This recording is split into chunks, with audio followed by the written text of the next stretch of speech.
so free. You're here with me. Yeah.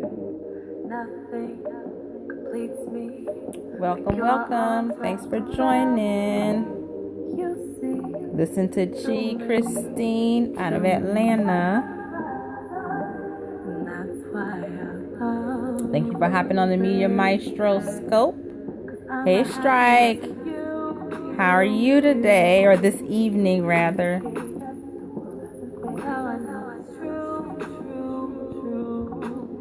Hey, Strike, do you know about, have you heard about ChiChristine? She's based out of Atlanta.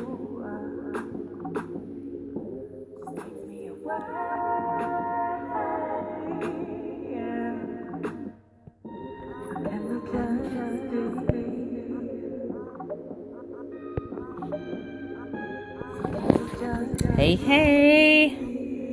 Thank you for joining. I look a hot ass mess, y'all. But whatever. Her name is ChiChristine. Let me pull it up really quickly. Hi, Brittany. Thanks for joining. I'm going to flip it around very quickly so you can see. It is ChiChristine.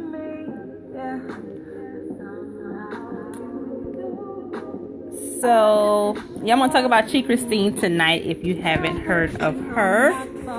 She's an artist based out of Atlanta. She also runs a studio called, I think it's Roman Lights. And I want to talk about her tonight and how she is marketing something I found interesting. And I want to share with you some like a real world example for you guys. Cool. I don't know how long she's been in the scene, but I just kind of found her on Periscope. But yeah, so I'm Rachel. For those of you who are new to my scope, I'm the Media Maestro, and what I do is I work with independent artists, musicians, producers, DJs, and I help them market themselves through online and offline system structures and strategies. So if this is your first time on my scope, be sure to follow me. Hi, Crazy Reggie. Thanks for joining. Thanks for the hearts. So this is your first time following me, first time on my scopes. Go ahead and swipe up if you're on the Android. Tap my name and follow. I'm not sure which way you swipe for an iPhone, but either way, swipe one of those ways and follow me. Also, go ahead and share this scope out. I'm going to be talking about the 70-20-10 rule and how I've seen the artists apply it. And also, if you like what you're hearing, go ahead and make sure you tap that screen. Give me some hearts. Show me some love. So we got that out of the way. You know how to follow me. You know how to show me some love. And you know how to share out this scope with your followers. And you can follow on Periscope. Share it with your followers on Periscope and on Twitter. And yeah, that's it. In my replay viewers, you can't share with Periscope, but you are able to share with your Twitter followers. So be sure to do that. So, strike first.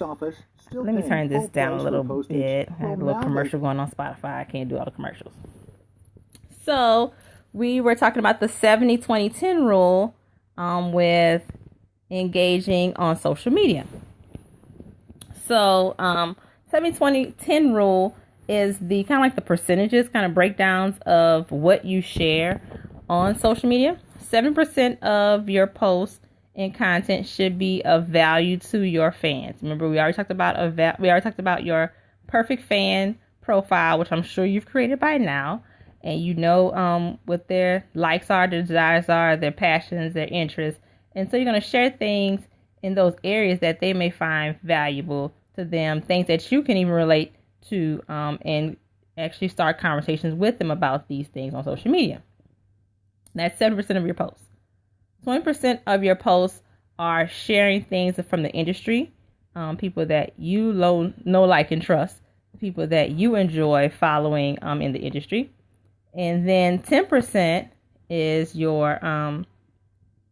actually your promotion. We talk about what you have going on. You talk about your gigs, your albums, your journey as a musician, artist, producer, DJ, etc. And so I want to talk about ChiChristine, because something I saw that she did that just kind of gives you guys an example of what I'm talking about with the 10%, 720, 10%. So I found ChiChristine on Periscope. I can't remember who I was following. I was following her.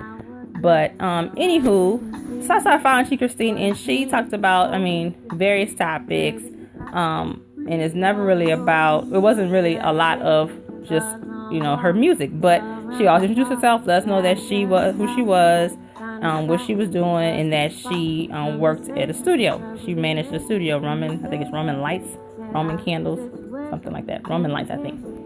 So anywho, and sprinkled throughout those different scopes, she would scope about, she have studio sessions where she's not really even scoping about her stuff. She's scoping about other people that she's working with in the industry, and they'll play their songs.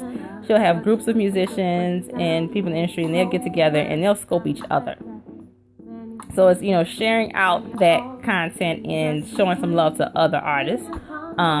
So, and then on top of that, you see a little bit of her talking about what she did, or what she was on in the industry. So she would do scopes sometimes where she would show snippets, or she was like little sneak peeks of what she was working on. And that song that I was playing in the background earlier is called B, was her single that she was releasing soon. And so she would play snippets of it, saying, I want to show you guys what I'm working on. And she played those snippets of it and get feedback on. So that's one thing, like a little side note, something that you can do to get feedback on your music. Be working on projects, play those snippets on Periscope or on other social media platforms where your audience is, and get feedback on the songs, what they liked or didn't like about them. It's a good idea. So she was getting rave reviews about her single, that little snippet that she was playing on Periscope. So she did maybe 2 or 3, I can't remember how many scopes she did, where she would play little snippets of her snippets of her single that she was releasing soon, right? So people have been asking her, play it. So it got to a point where she knew there was a buzz, there was a like for her music. So what she ended up doing is she's working on her website, her EPK, and she had a system set up where she was promoting the release of her single. And so what she did was she invited people to sign up and join her list. And if you join her email list, you would get her a download of her single before anybody else. So it's kind of like that exclusivity factor.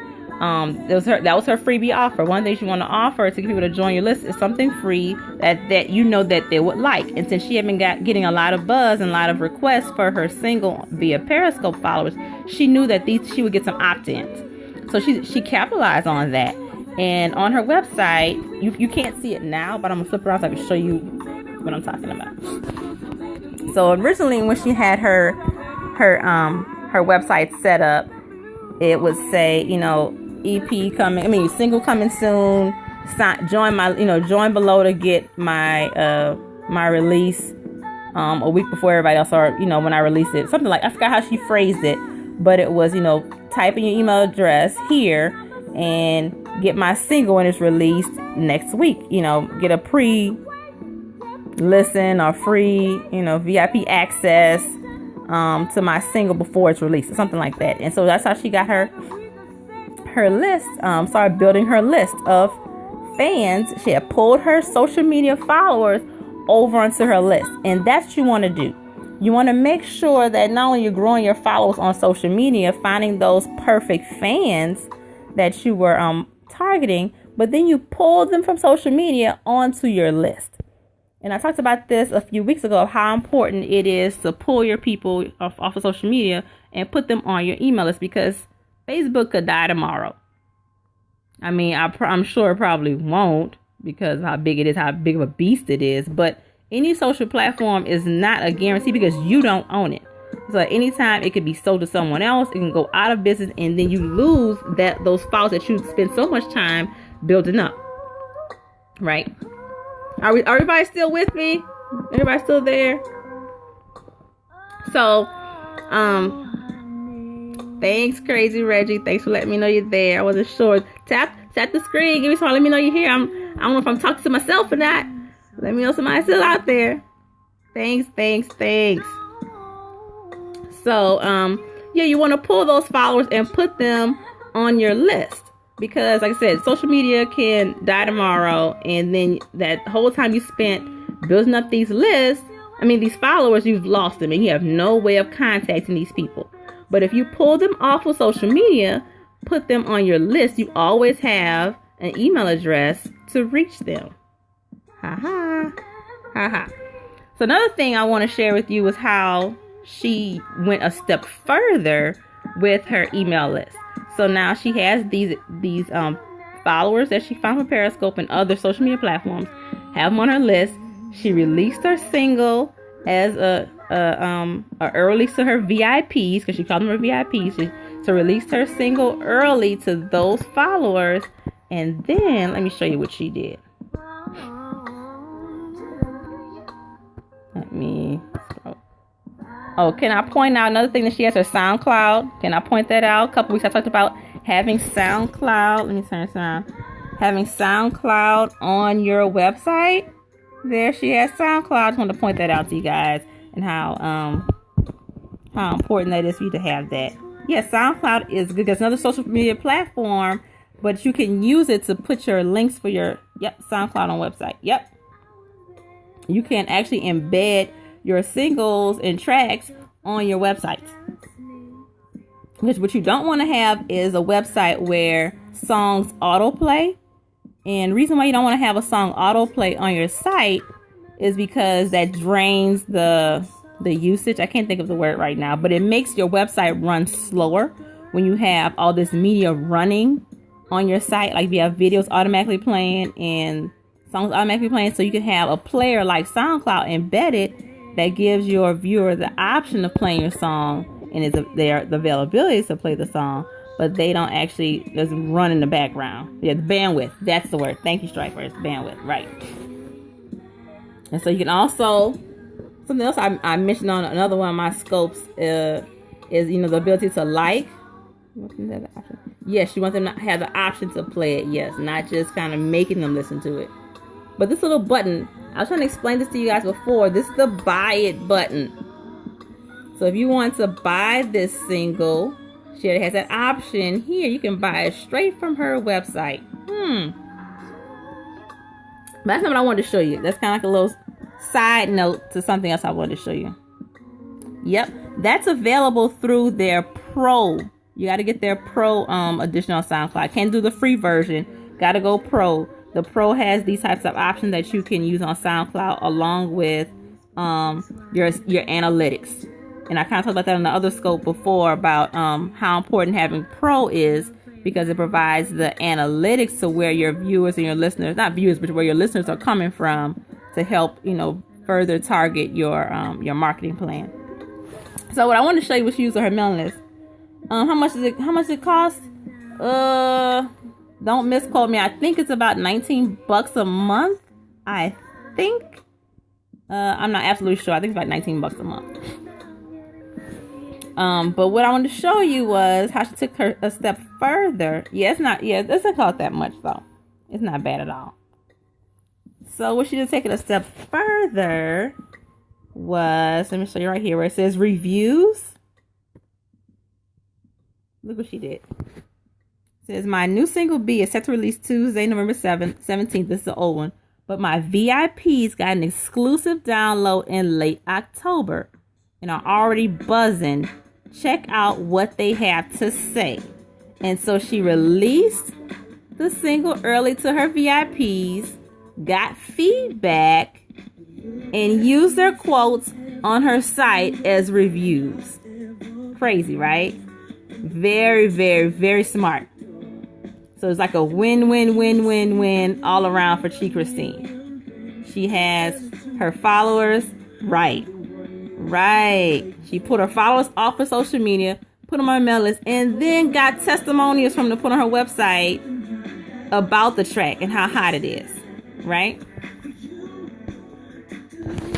So I'm turning it around. So that's just an idea of the 70-20-10 rule. And use it, even though, like I said, if they 10%, like, oh, I only got to talk about myself 10%. That 10% can get you all of this stuff. just by her 70-20-10 rule, her following that rule, she is, positioning herself as, and to create, or to increase rather, her know, like, and trust factor. Like one of my I don't say my very first scopes, but when I first started scoping regularly, the very first scope I did in December was about the know, like, and trust factor. In business, any business that you have to be able to increase your know, like, and trust factor. That's why people buy from you. This is why they become your supervisor, because they feel like they know you, they feel like they can trust you, and they feel like they like you. All three things have to be present in order for them to want to give you their money in any way, shape, or form, whether it be through a tip, through a sale of any kind of music, through a sale of merchandise. Even the smallest thing is giving you